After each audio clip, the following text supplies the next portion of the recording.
Hello students, today I am going to discuss what is deconvolution and what is the inverse system.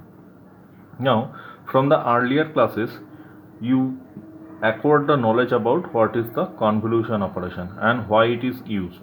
Okay. Now, deconvolution is just the another kind of operation which is reverse of the convolution operation. Now, let me discuss what is deconvolution first. Suppose you have a system where response is equal to input signal convolution of its impulse response. Okay. Now, the convolution means whenever you do the convolution between the known input signal and the known impulse response of the system, then by doing the convolution you can obtain the output of the system or the excitation response. Okay, so that means here the excitation is known and the impulse response of the system is known.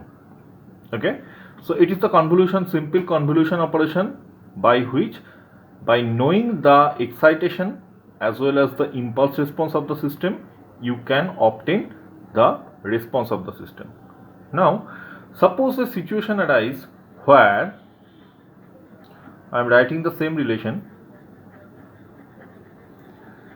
Suppose you are asked to find out the excitation for known impulse response and known response. Okay, that means the operation is quite reverse. That means now your known quantities are your response as well as the impulse response of the system. You have to find out what was its excitation. Okay, so for that case it is called the deconvolution operation by which you can find out the excitation of the system from this particular operation. Okay, now this is called the deconvolution, and generally we use Laplace transform for obtaining the input of the system from the known output and the impulse response. So Laplace transform is used to find out this kind of deconvolution. I will discuss the Laplace transform in my next class. Now, what is the inverse system? You know that suppose a system is there where the system operation is defined by H. Suppose its impulse response is Ht. If you give an excitation Xt, you are getting the response Yt. Okay, suppose it is your defined system. Now, suppose another system exists where system operation is something else. Suppose it is H inverse, and if you provide and its impulse response is something else, that is the H dash t. Suppose the output of this system is inserted as the input of the next system. Okay, and if you get output of the next system Wt as the input of the earlier system, that means the system is just reversed. Here input was Xt and output was Yt. New system, in the new system input is Yt and at the output you are getting the Xt. If it is occurred, then this second system is called the inverse of the first system.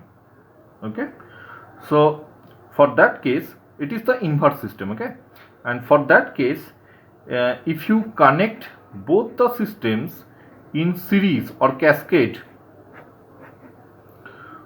then what will happen? At the input you are providing Xt, at the output of the first system you will obtain the Yt. Okay, and Yt is inserted as the input of the second system, which is the inverse of the earlier one. So at the output you will obtain Xt again. Okay, and for that case it was the for the first system impulse response was Ht. For the next system impulse response is H dash t. Now the relationship in between these two impulse responses will be, because you know that if you connect two systems in cascade, their impulse responses are actually convoluted. It is equal to one unit impulse. This is the relationship of an system and its system's impulse response and its inverse system's impulse response. Okay, so remember, if this particular condition holds, then you can say the second system is the inverse of the earlier system. Okay, so thank you.